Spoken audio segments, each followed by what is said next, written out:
Okay, so we're back in action. Gornai, can you hear us? So I am sorry about that, everybody. Type in, can you hear? Yeah. Yes. Okay. So I'm sorry about that, everybody. And we're just, again, we're still getting used to the system. We're in the breach. We're going across 15 different platforms. And so we got our sound right. And I promise you, you're after we get done talking, you're probably going to want to turn the sound off. No, I'm only kidding. But yeah, we got Donald Trump is basically acknowledging we're in a culture war. I wish people would hear that coming from the president of the United States. You got Goya Foods and somebody who's actually stepping up against Hollywood celebrities, against the radical left, and saying, I'm not backing down. I praise Donald Trump. I was in the Oval Office. I did it when Obama was there. We're going to talk about that. We're going to talk about COVID. We haven't really talked about COVID, but there is an important development, I think, and it's one that you all should be aware of. And then Senator Bill Cassidy, he had a little something to say about the Democrats. From Colorado. From Colorado. So we got a great show. It's going to be a great conversation. Please, please, please remember, share our stuff with your friends. Share on Facebook, share on YouTube, whatever social platform you're seeing this, share it, okay? Because these are the conversations that everybody else is having out there around their kitchen table. That's what we're doing here. We got a comment box that's coming in right now. We have Bill, we have Karen, we have Ann, we have Gornai. We have a lot of people I'm sure going to be watching across those 15 platforms. So let's get into it. Let's get into the breach. Donald Trump says we're in a culture war. Joe Resinello, what does he mean by that? Well, it's funny, and I think it's accurate that the president of the United States recognizes the fact that we are in a culture war because we are, and he said it straight out. Trump called the GOP to push back against left-wing ideology. President Trump warned his fellow Republicans to toughen up and to stand firm against left-wing causes, or they may find themselves on the losing end this November. How true that is. Yep. It's time to toughen up. We've been saying this for 2 years on this show. During his Mount Rushmore speech, Trump specifically called out protesters seeking to remove statues of American founding fathers, George Washington and Thomas Jefferson, who were slave owners. What had begun as a push to eradicate memorials of the Confederacy expanded to include former presidents as well as Abraham Lincoln, who famously ended slavery with the Emancipation Proclamation. He also pushed back against the cancel culture, wherein people have been shaming others for past social media posts they disagree with, and in some cases threatening their livelihoods by trying to use the post to get them fired from their jobs. This is what Trump had to say.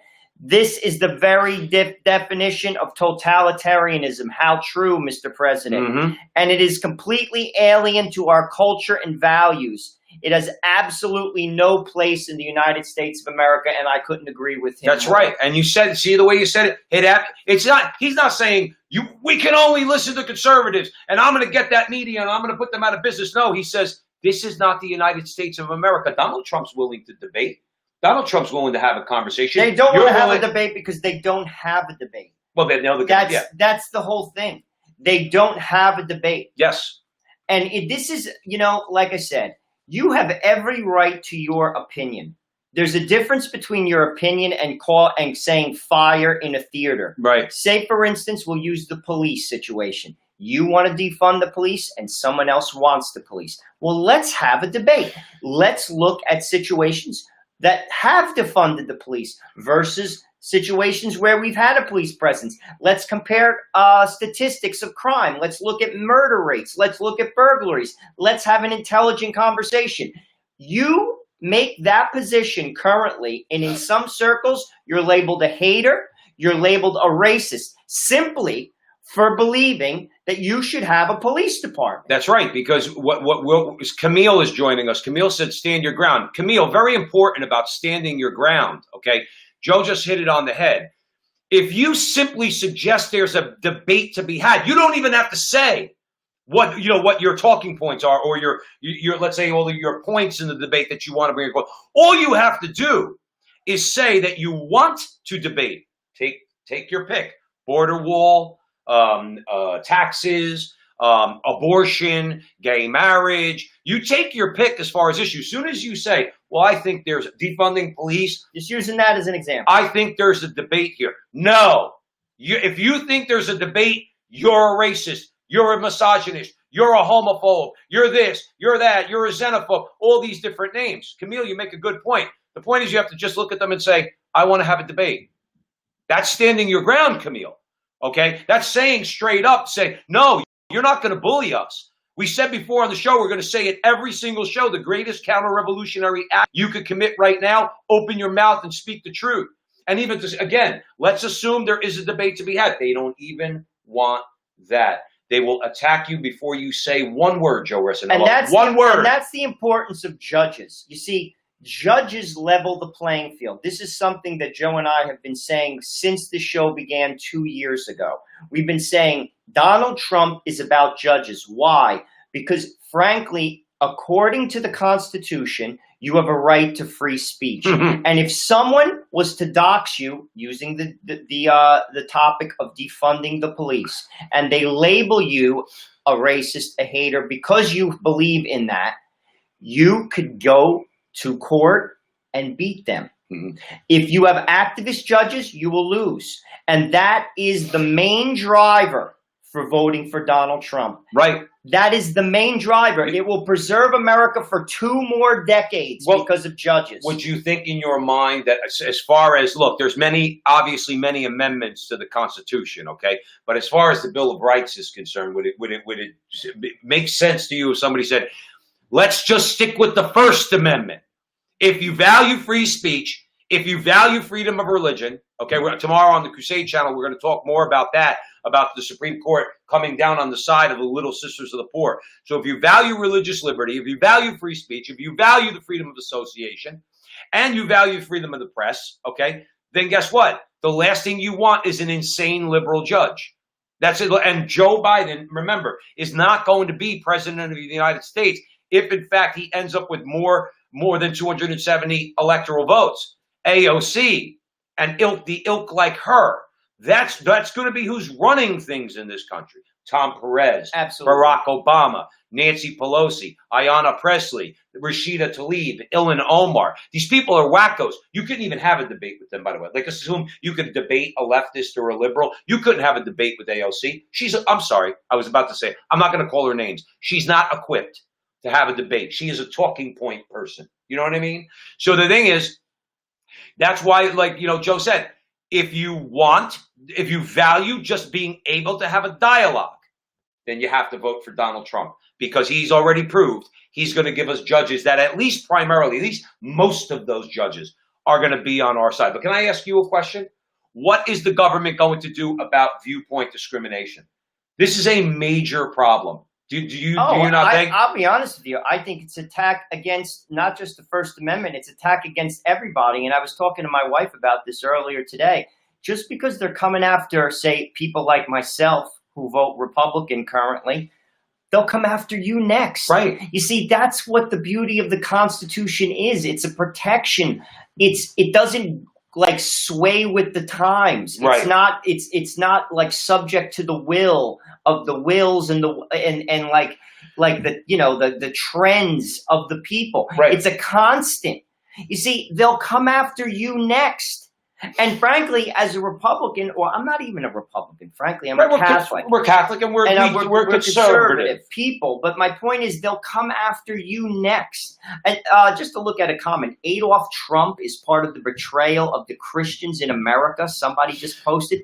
I don't even know what you're talking about. I don't even know. I don't even know what you're talking about. Yeah. I mean, like, to be honest with you, that's just, I don't even know what to say about that. Right, because look, if you think that Trump is carrying out a globalist agenda, I don't think you're really looking at things. I don't think you're looking at things properly. He's the enemy of the church. Listen, Donald Trump isn't going to be a canonized saint, but I'll be honest with you. If you look at the Democratic Party, they're attacking Christianity at every turn. Right. At every turn. And it's unfortunate to say that, if you talk about the enemy of the church has enemies in the church, okay, who are in fact globalists. We said before on the show, Jeffrey Sachs is not sitting next to Donald Trump, but Jeffrey Sachs is sitting in the Vatican. So if you think Trump is a globalist, you better look at the Vatican. And we're faithful Catholics. I'm not bashing anybody. There's some pretty evil people right now, okay, that let's say walk the halls of the Vatican. So the idea that Trump somehow is a globalist, when he talks about tariffs, taking our money back from China and leveling the playing field, closing the border with Mexico, getting us out of TPP, getting us out of the Paris Climate Accords. I'm sorry. I don't think you're looking at Trump objectively. No offense. We're not trying to offend you. We just respectfully disagree with you. And that's the truth. But this viewpoint discrimination, getting back to that, let me give you an example. Let's say, for argument's sake, in a particular state, let's say you had a business that was very prominent in a particular state, and let's say that state was 95% Christian, not just Catholic, but let's say Christian overall. And they turned around to said to a transgender person who's working for a particular company, let's say that particular company, if they said, you know what, we don't agree with you because you're transgender, so you probably vote for Joe Biden and you're probably a leftist, you're fired. Would that be right? Well, would that be right? I wouldn't, as a Roman Catholic man, if I owned a business, I'm not going to fire a transgender person. Of course not. All I care about is if you could do the job. But here's the thing about that particular example. You know, if you deal with say, the public and say you're selling something, you know, just like you have to wear a suit in some cases, right? You can't wear like cut jeans and flip-flops. It's because you're dealing with the public. You know, somebody might not feel comfortable doing business. If you're going to be transacting business, I'm just using that as an example. Right. And it could hurt your business. It actually could repel people from coming into your business. That's just real. Just like you have to wear a suit. So like, you know, using that example, like there's a certain decorum in business. I don't think that comports with right. Sadly. No, I agree. You know, with you now with regard to if you're not dealing with the public and you're just doing your job, and if you want to do that, frankly, I mean, I disagree with your choice, but I'm not going to like fire you or take away your livelihood. Because even the church would say that's unjust discrimination. Okay, the church would say that. Okay, you cannot unjustly discriminate against somebody. The church would teach, let's say, for example, if you use the case of somebody who's transgendered, they have gender dysphoria. Okay, I'm supposed to pray for that person. I'm not supposed to. I'm not supposed to persecute the person. And by the way, I just wanted this Facebook user whose name we can't see. Don't call us names. We don't call. I try to refrain, as particularly other Catholics. Okay, don't call me a neo-Catholic or a liberal Catholic or a conservative Catholic. I'm just Catholic. Okay, we're commenting on politics and culture. Okay, that's what we're doing. And if you think in your mind that I'm less or Joel's less of a Catholic because I'm supporting Trump, then I think you're just flat out wrong. If you can't see that this guy is a friend, not just to Catholics, but to religious people in general, then the problem is yours. Okay, well, because I'm not staying home. I'm not going to stay home and not vote for Donald Trump. And then we're not voting for the lesser of two evils. Joe and I have said on the show, Donald Trump is the better candidate. He is the better candidate for America based on a lot of criteria. And we're not voting to have him canonized. Right. I'm not. This is not, nor is he my priest. You're never going to have a perfect candidate. And by the way, the guideline in this country, by the way, according to our bishops, are intrinsic evils, and there's 5 of them. And he supports, what's it called? He is on the side of the church. Perfectly? Right. No. No one will ever be perfectly on the side of the church. No. When it comes to a politician. Let me ask you something. Was Constantine perfectly a Christian? Would you, Mr. Facebook user, would you say that the Christians in 315 AD, after having been persecuted by Diocletian, should they not have supported Constantine? Constantine was not a good man. He killed members of his own family. He was not baptized until he was on his deathbed. Okay? But yet the Catholic Church reveres Constantine because of the Edict of Milan. So I'm not comparing Trump to Constantine or not comparing them, but the bottom line is we're not looking for saints. We're voting for President of the United States. And I am not voting for Biden, and I am voting for Donald Trump. Again, for a variety of reasons. Go back and watch our past videos for the reasons we're voting for Donald Trump.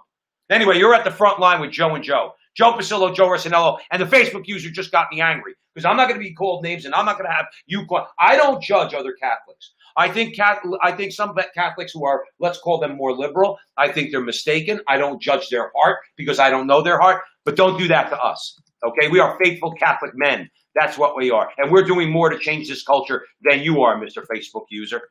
Anyway, Joe, where are we going next? I'm sorry, I cut you off. Right. Did you have a final point on that? I got nothing else. What's it called?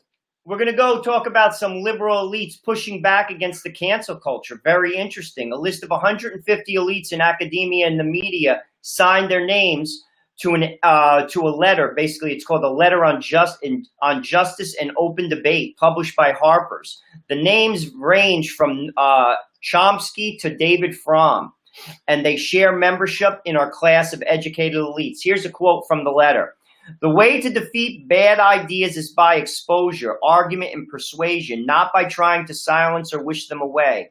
We refuse any false choice between justice and freedom, which cannot exist without each other. As writers, we need a culture that leaves us room for experimentation, risk-taking, and even mistakes.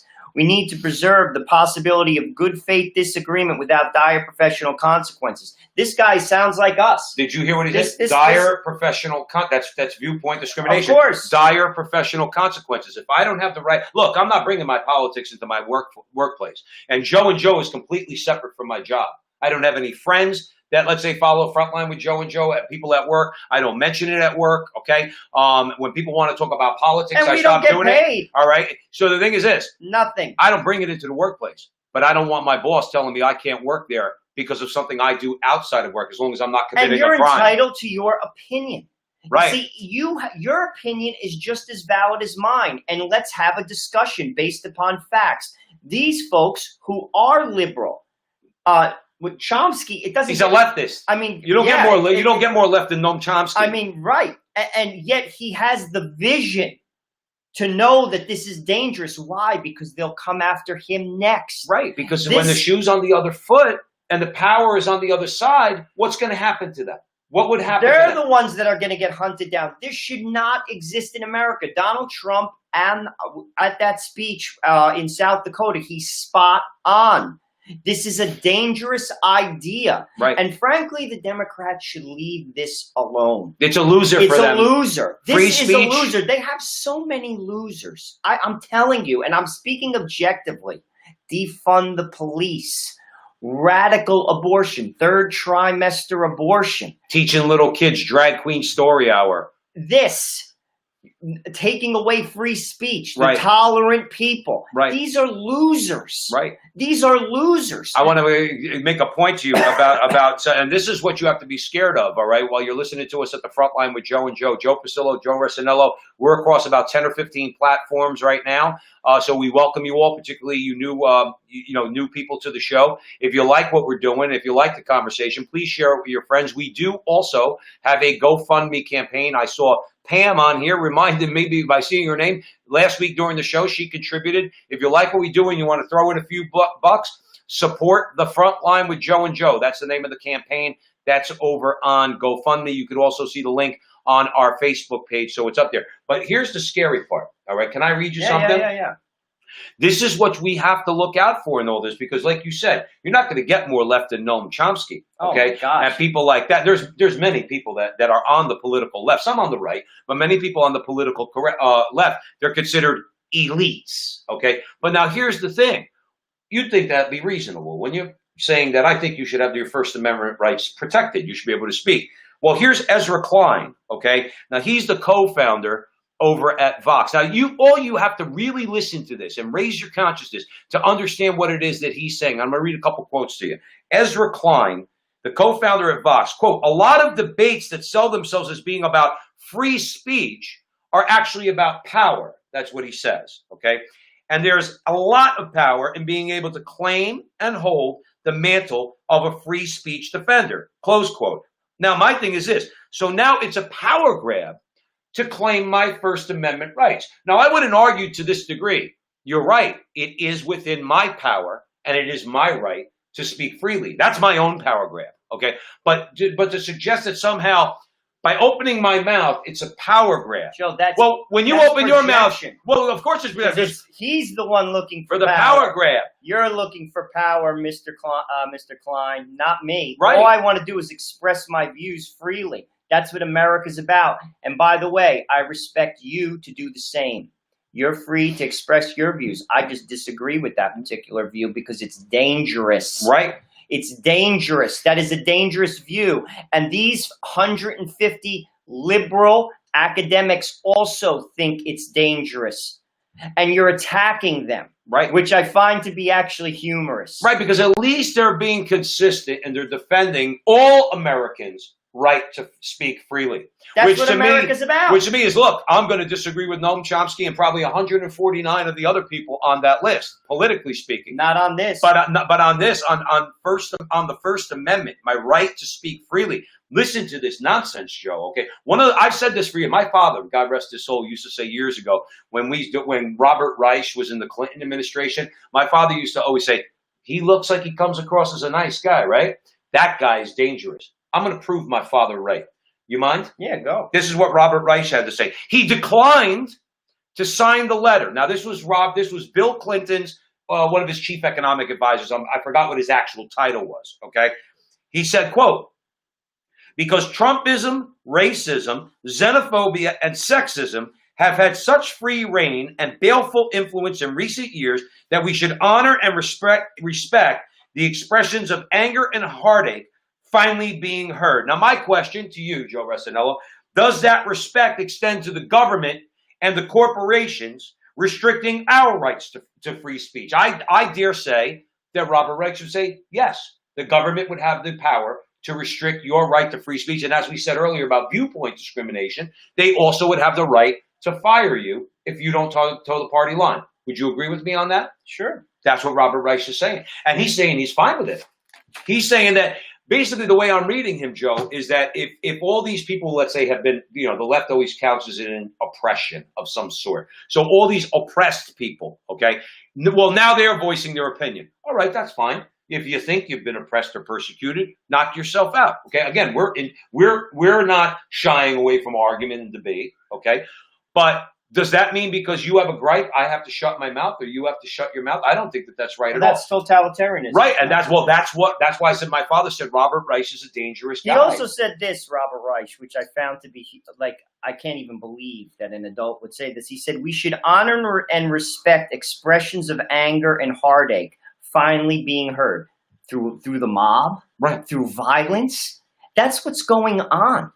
This should not be tolerated. Right. That's what you do with a child. Mm-hmm. Adults, why should I honor and respect your violence and accept that as, oh, they're just venting? No, venting isn't a mob. Right.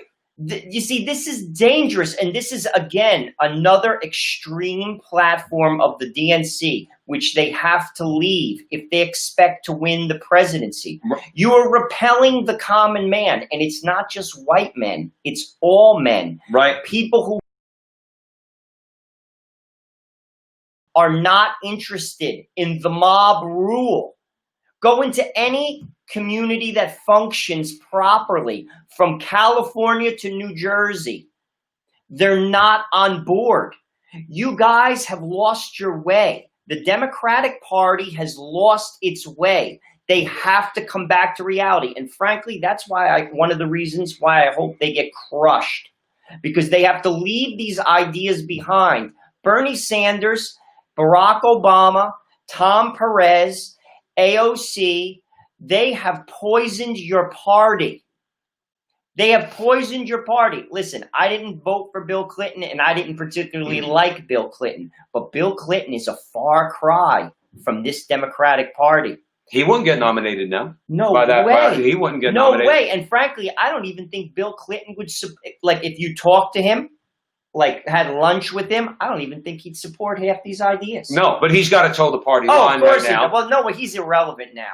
like Bill Clinton. I really wish his wife was irrelevant. I'm tired of hearing her name. To be honest with you, I think she's irrelevant too. She won't be invited to the to speak at their virtual convention. They're going to have what a bunch of cowards. You're going to go to a virtual convention. We're going to talk about COVID in a couple of minutes. That's going to crush them. You know what?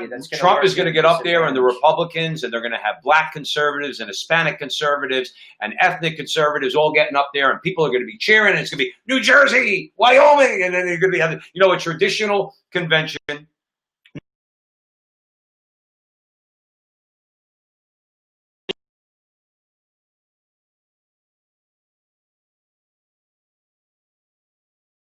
I see you all out there in New Jersey. I see you all out there in Wyoming. And if you're black and you're thinking about voting for Trump, well, then you ain't really black. Like, that's the way it's going to be. It's going to be hysterical.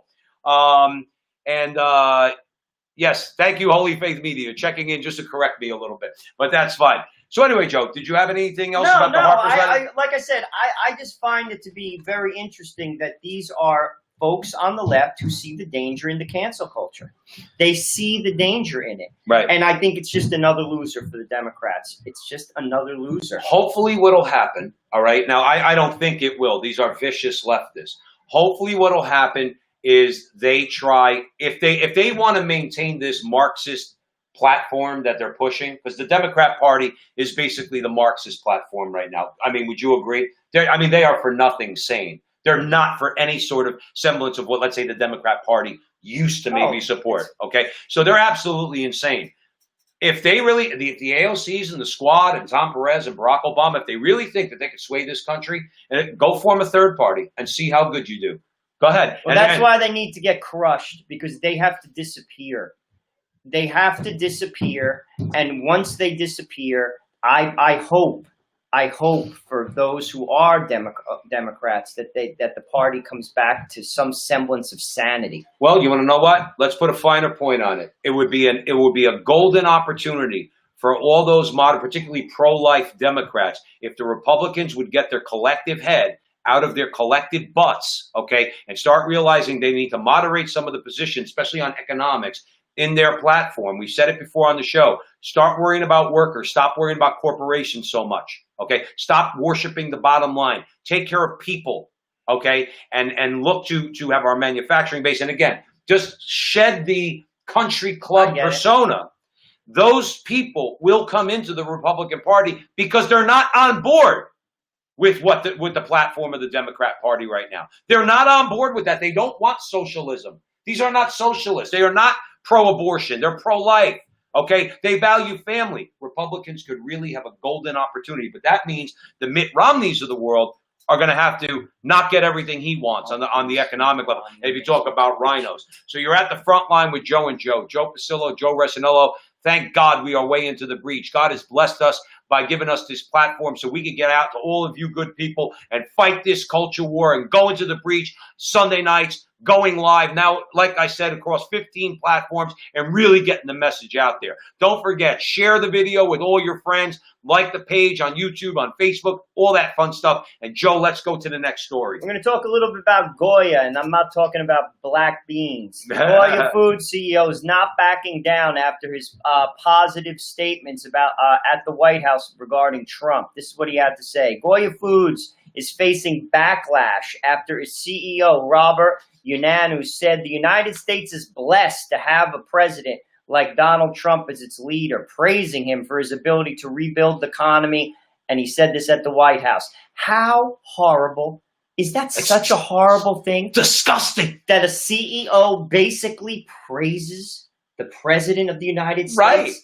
I mean, really, people. And the guy went. I mean, listen, in fairness, he's a CEO, so he's got to suck up to every president, right? Even still, he was sincere. Right, he was sincere. I mean, and this is where we're at in this culture. And this is what the point I want to make. Shortly thereafter, as we know, there was like a call for a boycott of Goya Foods.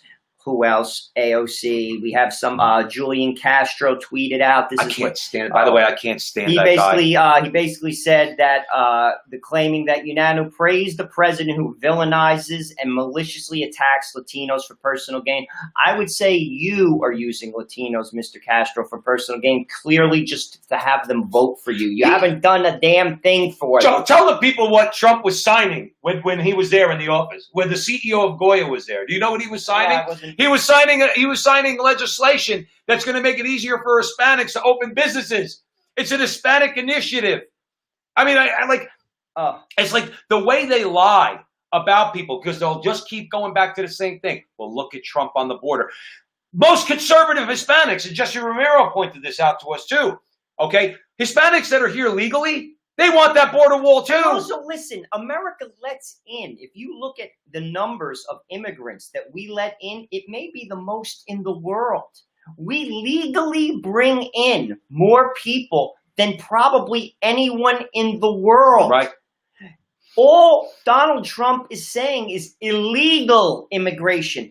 You can't have an open border. Nope. And why does Julian Castro and so many Democrats want an open border? They want votes. They want votes, They're and the right buying votes. They want votes, and the right wants cheap labor. It really is. There you go. It comes right down to Right. that. And here's the thing: I am pro-immigrant, but it has to be legal. There has to be a process. That's all Trump is saying. That's what Jesse Romero, who's a Mexican, a proud Mexican American, who's been on our show, he wrote a book about it.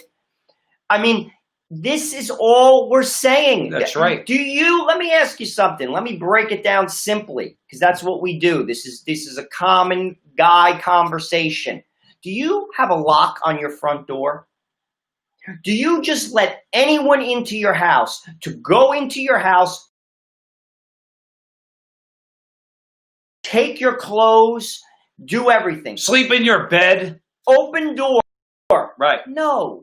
Right. Now, you invite people into your house and you share the goods of your home. Of course you do, because you're good people. But you don't just open the door to the whole entire town. That wouldn't be practical. Joe, it's one thing if it's a stranger. I come to Joe's house with my wife. This is my brother-in-law. Our wives are sisters, okay? Now, I can, within reason, I can do whatever I want in Joe's house because we're family. But you want to know, when I walk into Joe's house, okay, in his wife's house, I respect the rules of the house, okay? Now, that doesn't mean, like, let's say I behave badly but my point is that no matter whose house you go into, I was at my cousin's house today, right, enjoying a little bit of sun in New Jersey while Murphy's telling us we all have to wear masks. None of us were wearing masks. So take that, Murphy. I was at my cousin's house. When I go to my cousin's house, there's rules in his house. Now, he doesn't have to tell me them because I know what they are. You're an Just adult. like, well, you're an adult. But it's the same thing. If you come into America, you need to respect the rules of the house. And guess what? Most Hispanic Americans, the majority of Hispanic Americans, they respect that. Of course. They're like my mother and your grandparents. When they come here, they respect the rules of the house. They follow the rules. They go to work. They work hard. Just like, by the way, Goya was a family-owned business. They started with nothing. They're here in New Jersey. You know that? Yeah, I do. Right? They're in Secaucus. All right, yeah, they're in Secaucus. So, and let's just pivot for a second, okay? Because I think this is important. We said earlier about viewpoint discrimination. This guy, what's his name, Joe? Robert Unanu. Robert Unanu, okay? God bless him, because when the left and the Hollywood celebs like AOC turned around, and the Hollywood celebs, AOC tweeted out, oh, this reminds me that I'm going to have to brush up on my Adobe recipe. Go ahead, AOC. But you want to know what's going to happen to their sales? They're going to go up. They're not going down. You want to know why? Because even people, now I'll give you an example, perfect example.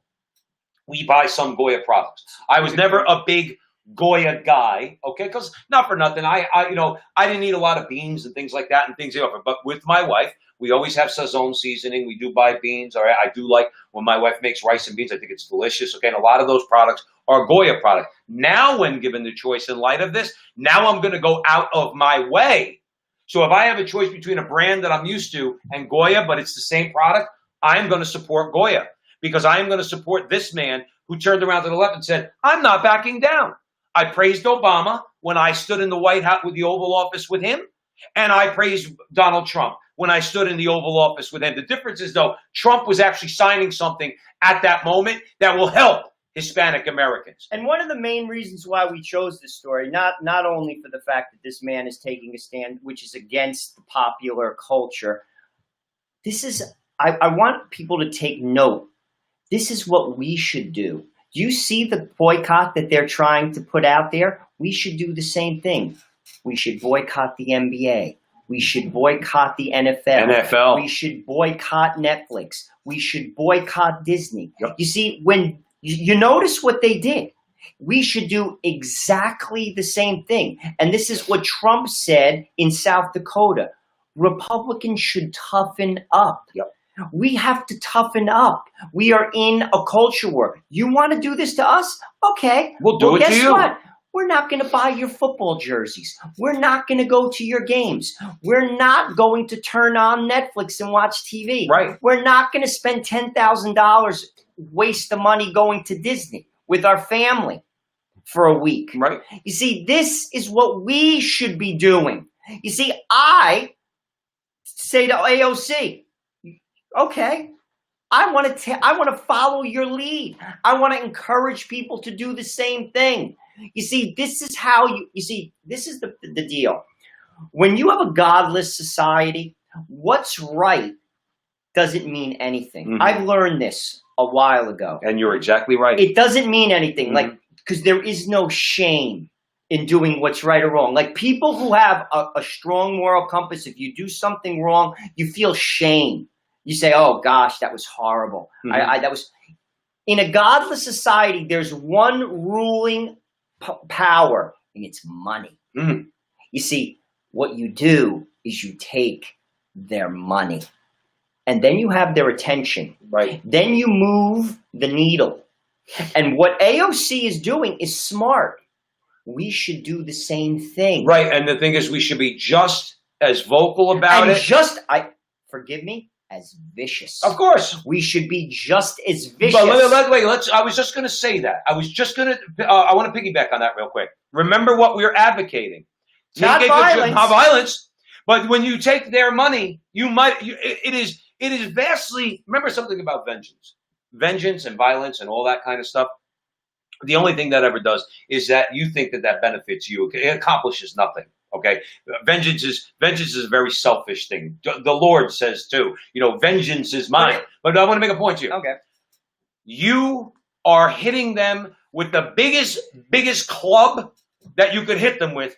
If you can get 1 million, 2 million, 5 million, 10 million, 20 million people to tell Disney in an open letter signed online by 20 million Americans, we are not taking our children to Disney. Anything that's owned by Disney, we are boycotting. We are not putting one thin dime in your pocket. You don't need to punch them in the face, Joe Rossinello. No. You don't need to pick up guns. You don't need to pick up crowbars. All you have to do is say, you know what?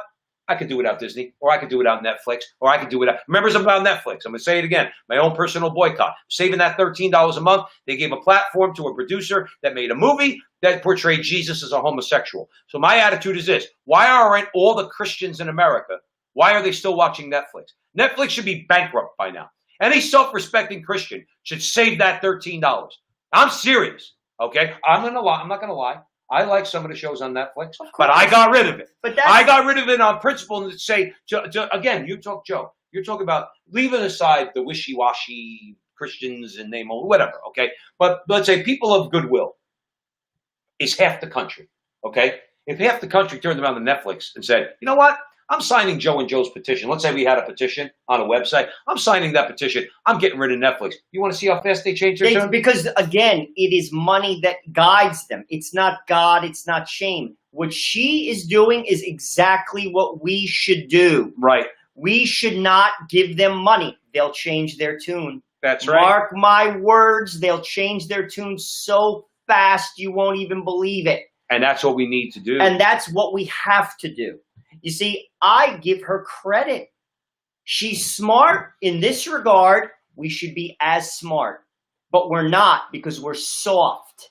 It's time to toughen up, and it's time, to be honest with you, to start fighting. And I'm not talking about violence. I'm talking about using a coalition of people of goodwill. Fellowship. I would call it fellowship. That's a great word.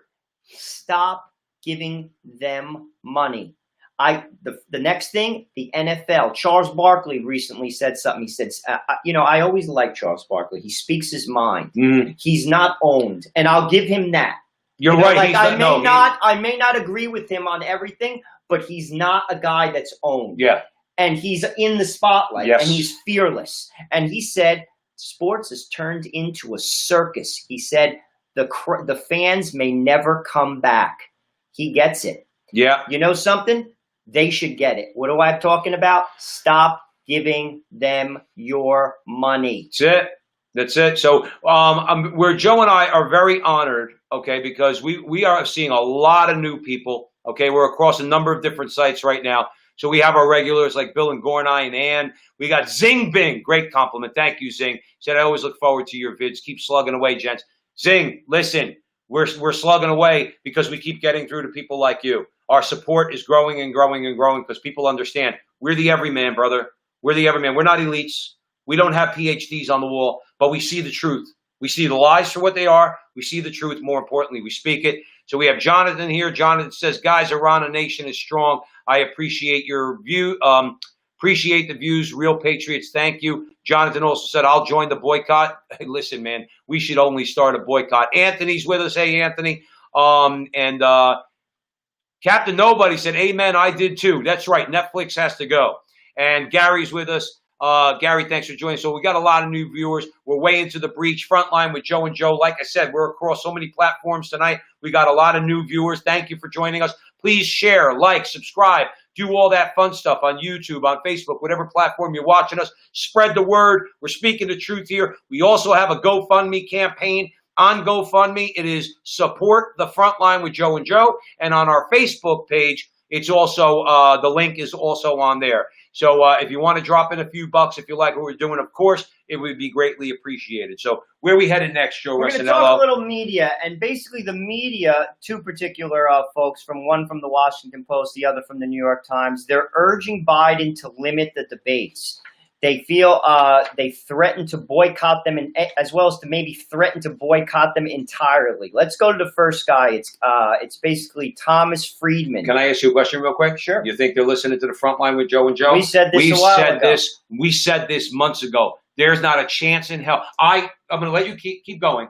But before you listen to Joe and what Thomas Friedman had to say, I gave it a different excuse. I said, the excuse Biden and his people are going to give, we don't debate racists. So they didn't say that, but Joe Rossinello will continue to let the people know what the excuse is going to be, why there shouldn't be debates. Thomas Friedman of the New York Times has called Biden to skip the debates unless Trump releases his tax return and agrees to a fact-checking team at the debates. This is what he had to say.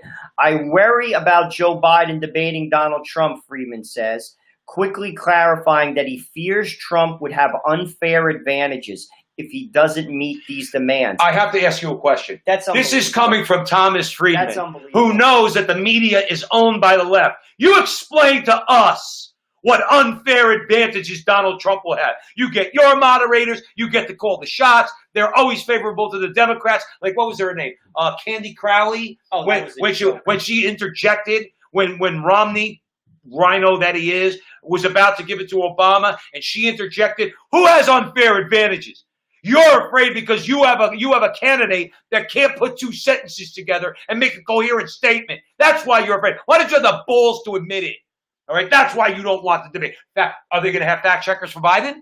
Are you going to have fact checkers for Biden? The biggest liar on the earth. He'd tell somebody his name isn't Joe Biden if he could. Right. He would say, I'm not Joe Biden. It's unbelievable. There's videos of him. If you said to him, there's a video of you telling people back in the 80s that you graduated top 10% of your law school. No, there's not. I never said that. And then they'll show him the video and say, that's not me. That's what he said.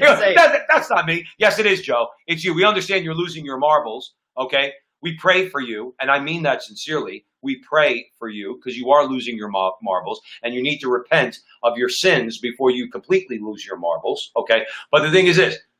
If you're going to have it'll never happen. It's never going to happen. I know that. But just the idea of it. To say it. And Thomas Friedman's been the biggest lefty hypocrite his entire career. This is why, by the way, it's for people like him. This is why a lot of people don't read the New York Times anymore.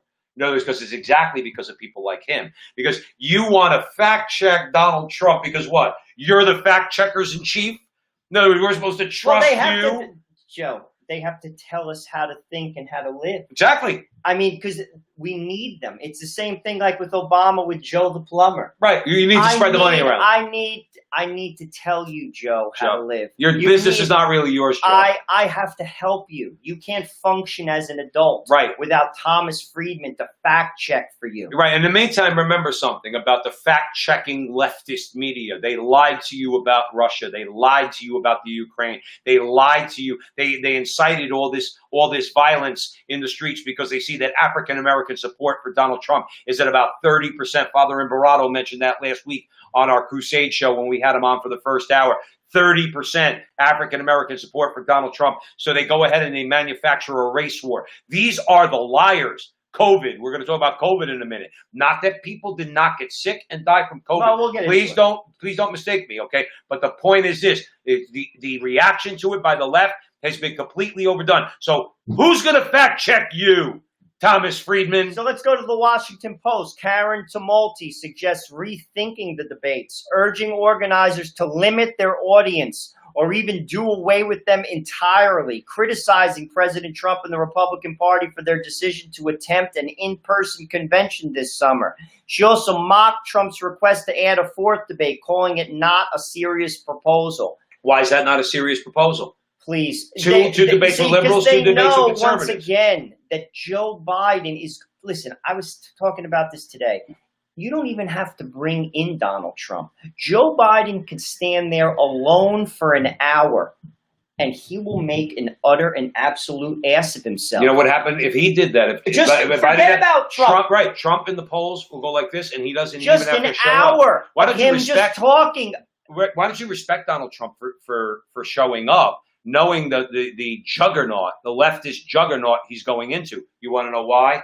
Because regardless of what they say, Donald Trump's a pretty smart guy. You know what they never expected? They thought Hillary, she's gonna get out there and she's gonna eat Donald Trump's lunch. And he said a string of words that were responsible for him coming president because he's smarter than her and he's smarter than them. She said something and he says, yes, because you'd be in jail. They never expected that. If you see the look on Hillary's face, at that moment, she knew she was losing the election.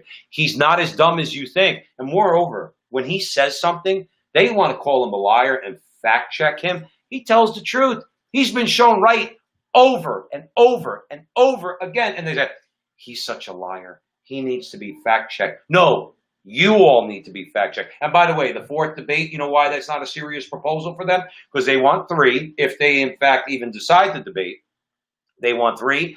They'll throw a bone and have Chris Wallace and maybe some others in one debate, okay? They'll put that one on Saturday night at 2 o'clock in the morning, okay? So nobody watches it. But then they're going to have their liberal debates with liberal moderators, and that one's going to be on primetime Thursday night at 8 o'clock. And you want to know what? I have enough confidence in Donald Trump, even if that was the case, he's still going to take Biden to the cleaners. Oh, there's no doubt. He's still going to take him to the cleaners. And you know what? And I'm going to be excited because I said it before during the 2016 election, Joe, and I'm going to say it again, okay? I don't want Trump to lose. Okay? I don't. And I think if he did, there's going to be 2 years of Biden and the crew and the squad and Obama. And then there's going to be a Republican wave if, in fact, they don't already take the House. And then we'd have to put up with 2 years of Biden, and then it's going to turn into Obama. Everything's going to be executive order, and they're not going to work with each other. Okay, so we'll survive. One man will not save this country. One man cannot destroy this country. I'll buy that. Okay. But I'm going to watch it.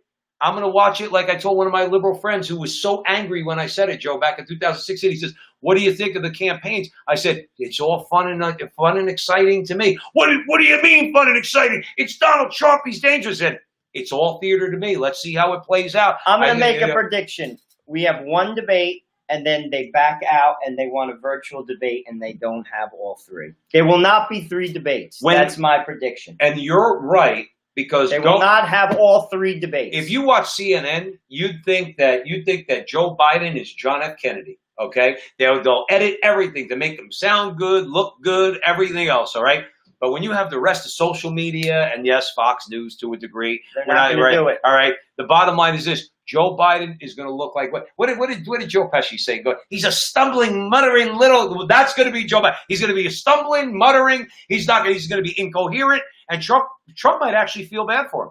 Trump's going to be given like faces, be like giving him like all types of. I'm telling you. They're not going to expose themselves in this way, and they're going to come up with some type of excuse. They're going to say it has to be virtual.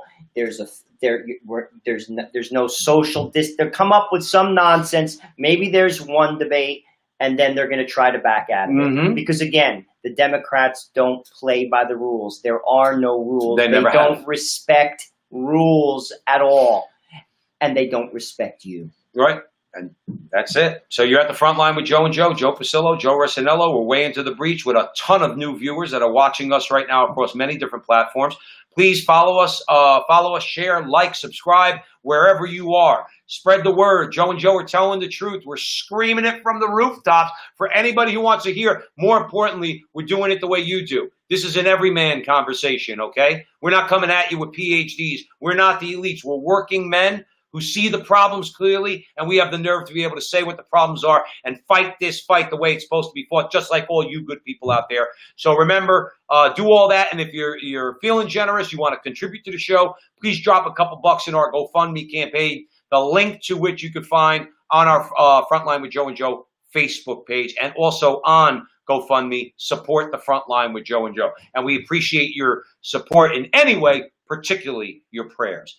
So, Joe Rossinello, where we headed? Are we going to talk about the thing? Are we going to talk about the thing? Oh, we need to talk about the old Italian guy, you wouldn't have said it. What is this? The COVID. No, it's the come si chiama. The come si chiama, you got it, and then 3 days later, you're good, okay? The come si chiama. That's what we're calling the COVID. The come si chiama.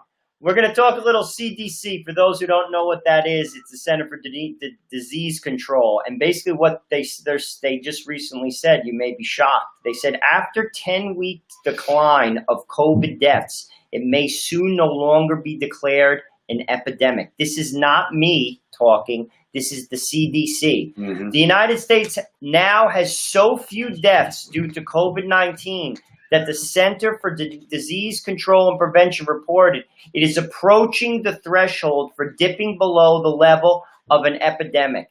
The CDC defines an epidemic as an outbreak from which the number of deaths per week exceeds a given percentage of total deaths within the nation.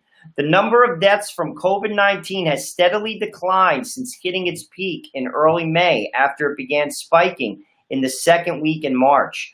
The total number of deaths due to COVID-19 has been declining for 10 straight weeks, including with week 26, which ended June 27. This suggests the United States could be on the verge of not being considered an epidemic. And this is not a political statement. This is coming from the CDC. Mm-hmm. It's coming, again, from a third party, and that's their business. You know, so are they liars too? I guess, because it just doesn't fit the agenda. You know, it's so funny. Here we are. We live in New Jersey. I live in a town. I was telling Joe, we have a town pool. About a month ago, in the parking lot of the town pool, they had testing for COVID.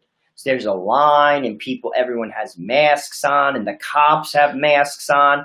Today, in the same parking lot, it's jammed because it's a hot New Jersey day. The pool is packed. Nobody is social distancing. Like I said, the same parking lot 30 days ago, everyone was reacting as if like we were going to drop dead in 2 hours. And now everybody's in the pool. They're parking all over the place, on top of one another, swimming next to one another. Do you think that we don't have eyes to see the hypocrisy in this? Meanwhile, you're economically strangling people. Me included. Strangling people in plain English because, again, it's turned into a political football. Yep.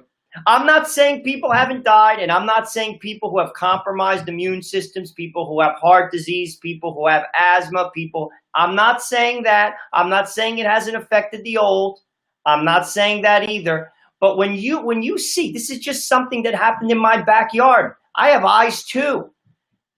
I mean, it's unbelievable. And, you know, Shame on you if you see that too and you let the government get away with it. And they are. Shame on you. Yeah, and I would like to ask those people. I'm in the hospitality industry. I don't tell people where I work because, quite frankly, I don't want to get doxxed and lose my job, okay? But I'm subject, unfortunately, even though I live in New Jersey, I'm subject to Mayor de Blasio, or Commissar de Blasio's dictates coming out of City Hall. They were supposed to open up indoor dining on July 6th, okay? In other words, I've been out of work for 3 months. There's an outdoor dining area. I worked a couple shifts. I'm still on unemployment, basically. There's not enough work to go around. Why? Because he said, no, July 6th isn't good. We're going to suspend it indefinitely.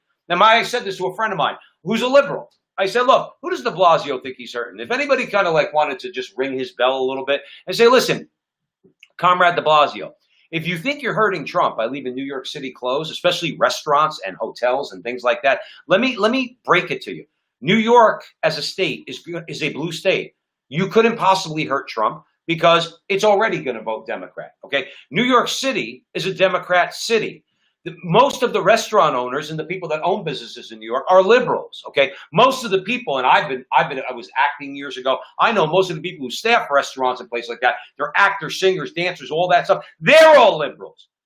Who are you hurting? The one conservative from New Jersey that works in New York in the hospitality industry? You're hurting your own people by not opening up. But why? Because the perception is he thinks he can hurt Trump by lying, because that's what's happening. Again, it's not a lie that people have died, but the overreaction is an out-and-out lie. Well, it's turned into a political football. Like I said, I just gave you an observation that just happened in my backyard. I just watched it unfold. Again, this is the state. This is the center. The northern New Jersey, 10 miles west of Manhattan. No one's social distancing at that pool. You just had testing there. By the way, you had testing to drum up your numbers. Right. Again, the CDC is looking at the deaths, not the testing. It's the deaths, and they've declined steadily for 10 weeks. Well, what if you got sick? Okay, God forbid you, okay, and you got COVID, okay? And that's not pleasant. We have friends who have COVID and they're still recovering. I'm not downplaying that, okay? But they're recovering. You get it? Okay? One of them, of course, is in a little bit of a higher risk area because has a couple of underlying conditions. He's a little bit older, okay? Joe and I are in well, Joe's 50 and I'm 52, okay? But the thing is this. I get sick I hope I don't die. I'm not John Wayne. In other words, I don't want to die. I really don't.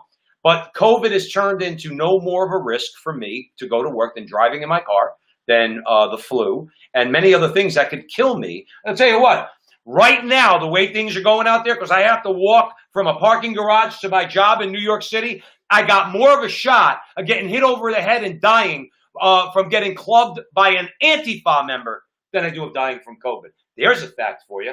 In New York City, they're going crazy. My wife's crying. She goes, I don't want you to work in New York City. What am I supposed to do? I'm supposed to pay the bills. But my point is, and Joe's point, these people, if they don't realize or they don't care about how much they're hurting people, then they truly are evil people. They don't care. They don't care. They have one care. Get rid of Donald Trump. By the way, policymakers are toying with the idea of a second shutdown. The CDC is reporting lower deaths even while COVID cases are recently on the rise. While the cases are on the rise, the deaths are down. Why are the cases on the rise? Because testing. They're testing. They're juicing the numbers. You do realize you could test positive and have no symptoms. That's not taken into consideration either in the testing. And that's where the lies come in, Joe Resnick. But this is my point. That's where the lies come in. This is my point. The deaths are on the down, and it may no longer be declared an epidemic, and they want it to have a second economic shutdown. Why? Again, they don't care about you. They care about getting rid of Donald Trump. By the way, this is the party, if they're so concerned about citizens and life, that kills babies in the third trimester. Yeah, what about that? This is the party that puts sick people in nursing homes. 40% of the people that died were in nursing homes. Do you know Andrew Cuomo had the nerve to blame the workers? He blamed the nurses. He blamed the medical staff. He blamed them. You see why these people are evil?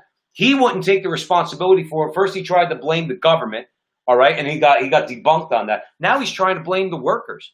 Anyway, Dan the Man's coming in. Dan's one of our biggest supporters. Hey, Dan, says even in Texas, our governor caved to the CDC. Dan, I'm telling you what, Greg Abbott was a hero of mine before this. I don't know where he's going with this. He's mandatory. He's saying mandatory masks. Is he drinking the Kool-Aid too? Again, Joe just said, this is science. That's what we always hear from the left. This is science. It comes from the CDC. Cases are going up, but deaths are going down. That's science. Why is Greg Abbott caving in on this? I'm very disheartened. He's usually a stalwart guy. You know what I mean? He's usually, pretty rock solid, and he's caving in on this too. But yeah, Katie's joins. Hey, Katie, how you doing? I know Katie from Soup Kitchen over in Harlem. Yeah, us hateful Catholics, we actually serve poor people. You didn't know that, Joe? Yeah, Katie's one of the people that I've served poor people with. And all right, so last story, and I think this is a good one. This is coming from Senator Bill Cassidy of Louisiana. Y'all gonna love this. Okay, this is good stuff. And basically, he wrote an interesting letter to the chairman of the DNC, Tom Perez. And I want to just share a little of that letter with you. I think you'll find it to be interesting. We're gonna share. Basically, this is the overarching claim of the letter. He said the Democratic Party should change its name due to its racist past.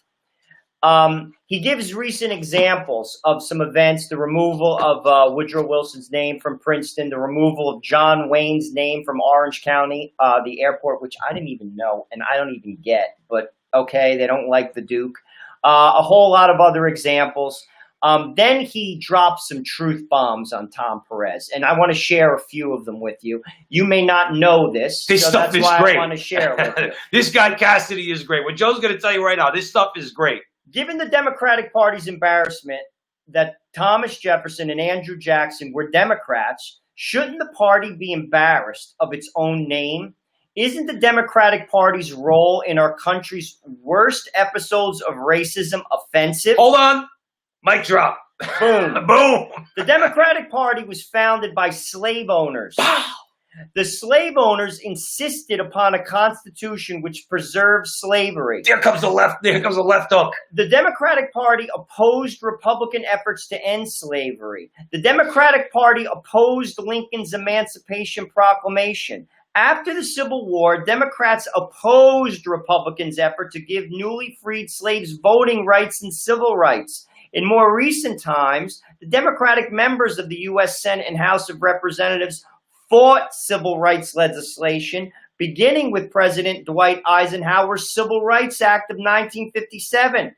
Now, ready for this next one? Two Democratic luminaries, Supreme Court Justices Hugo Black and long-serving Senator Robert Byrd, were members of the KKK as young men. My father used to call him Sheets.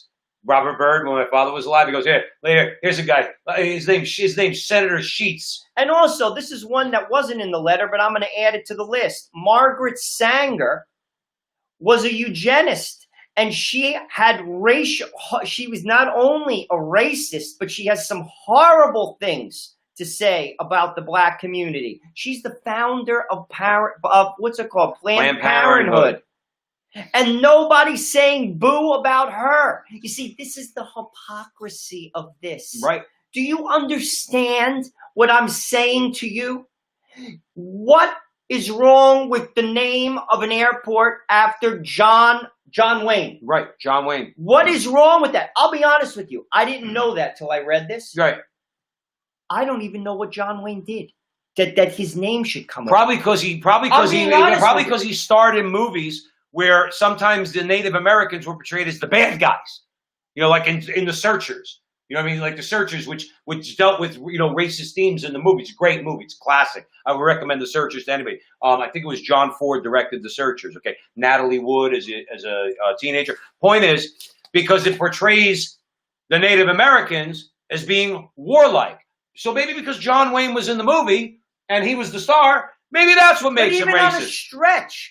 And here, I just read to you things. Did you hear what I just said?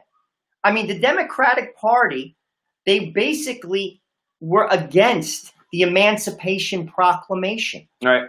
Where's the outrage?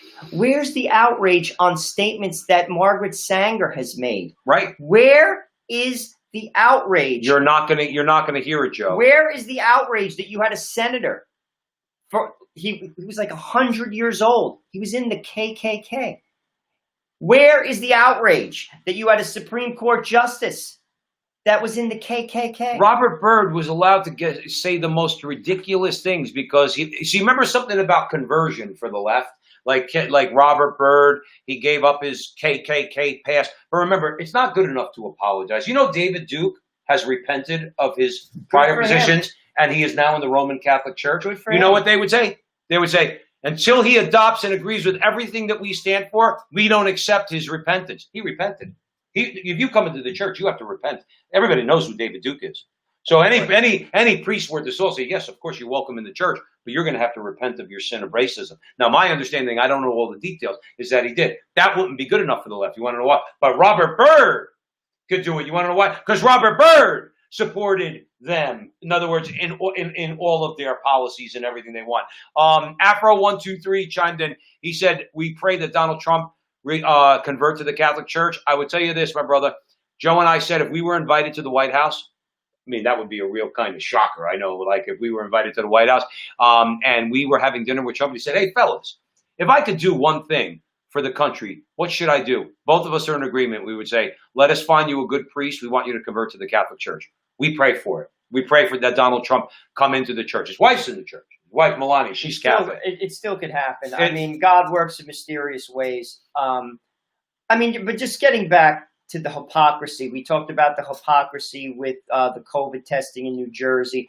I mean, you know, if you let these people get away with this, shame on you. Yeah. Shame on you. You know, it's one thing if you don't see it, because, you know, you can't blame somebody for not seeing him. It's another thing if you do.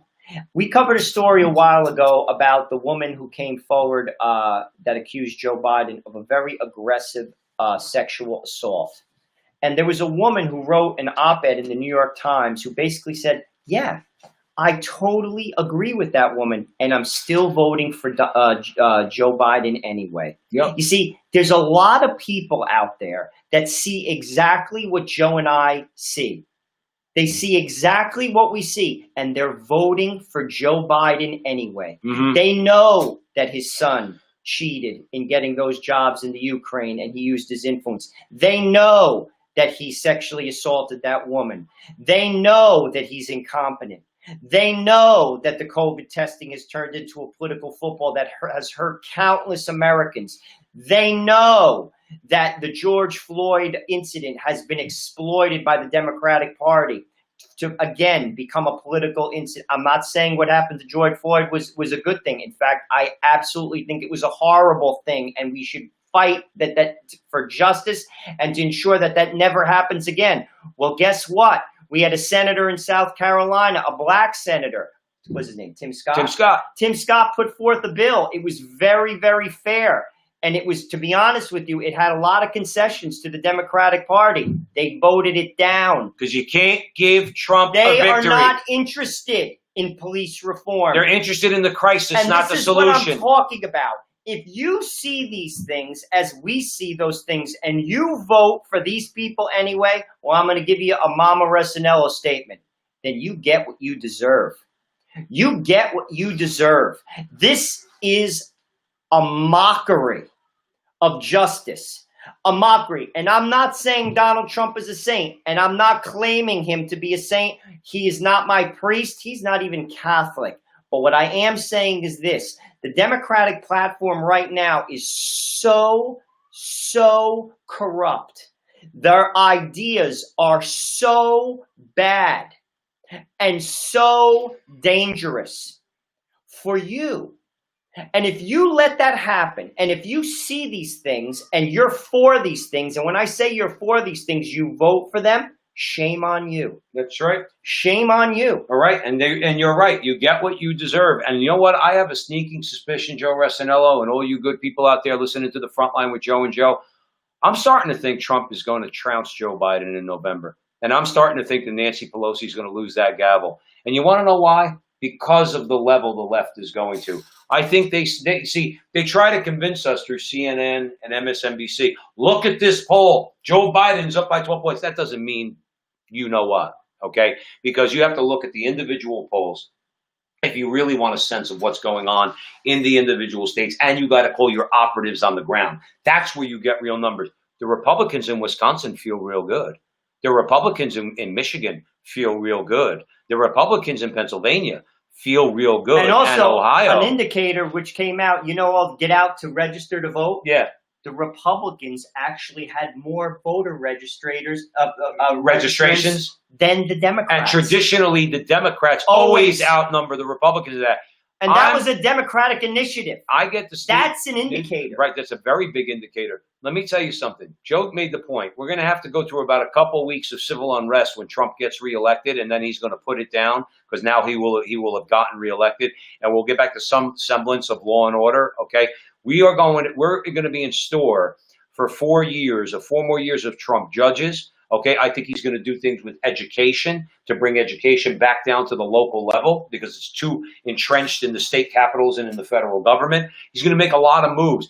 But the reason why we're seeing the riots, the reason why they're keeping COVID alive, it's like, keep hope alive. It's like, keep COVID alive, okay? The reason they're doing that, because they know they're in a lot of trouble. Why did Tom Friedman turn around and say we shouldn't have any debates? Because they know they're in trouble. They know listen, the consensus is that in our lifetimes, or at least in recent memory, let's say going back, let's say to let's say the 60s, that Hillary Clinton was the worst candidate the Democrats ever put up. I think they just outdid themselves. Oh, there's no question. Joe Biden is, and I'm not, listen, again, this is speaking completely objectively. He is a horrible candidate. Hillary Clinton was a horrible candidate. Joe Biden's worse. Horrible. He really is. And that's why they don't want him to debate. That's right. Like I said, you don't even have to put Donald Trump on the stage with him. Just let him talk. That's it. Let him get up there in person and talk. That's all you need. Mm-hmm. I'm telling you right now. And again, if you see these things that we talk about and you support the Democrats, well, I'll be honest with you. Shame on you. It comes down to this. I mean, do you hate Trump? Is that the only thing that you're looking at? I don't like this guy. I'm not saying you got to marry him. I'm not saying you got to live with him. I'm not even saying you got to like him. But he's not your enemy. And I'm going to tell you this. His ideas, while not perfect, are by far better than what I'm seeing. Defund the police. Defund the police. Right. Are you crazy? Right. And remember, if you call the cop at 2 o'clock in the morning, or you're concerned by defunding the police, you're going to call the cops at 2 o'clock in the morning because somebody's breaking into your house. A councilwoman in Minneapolis says that's an example of your white privilege. She's a councilwoman in Minneapolis. If Biden wins, people like her are going to be all over this country. Why should those 2 young boys have died in Seattle? Teenagers. Why was that permitted? That's a Democratic-run city. Yep. Why has crime spiked in New York City? AOC said, and what she said, my mother told me this today. AOC said that crime has spiked because people are robbing bread. Do people? I mean, she needs to go back to making gin and tonics. I'm serious. Good Lord. Right. I mean, people, if you see these things and you still support this group, you get what you deserve. Right. Is all I'm going to say. And I'm not saying Donald Trump is perfect. I'm not saying he should be canonized. I'm not. But what I am saying is what I'm seeing is not good. Not just for me. It's not good for you. Right. It's not good for you. Not good for any of us.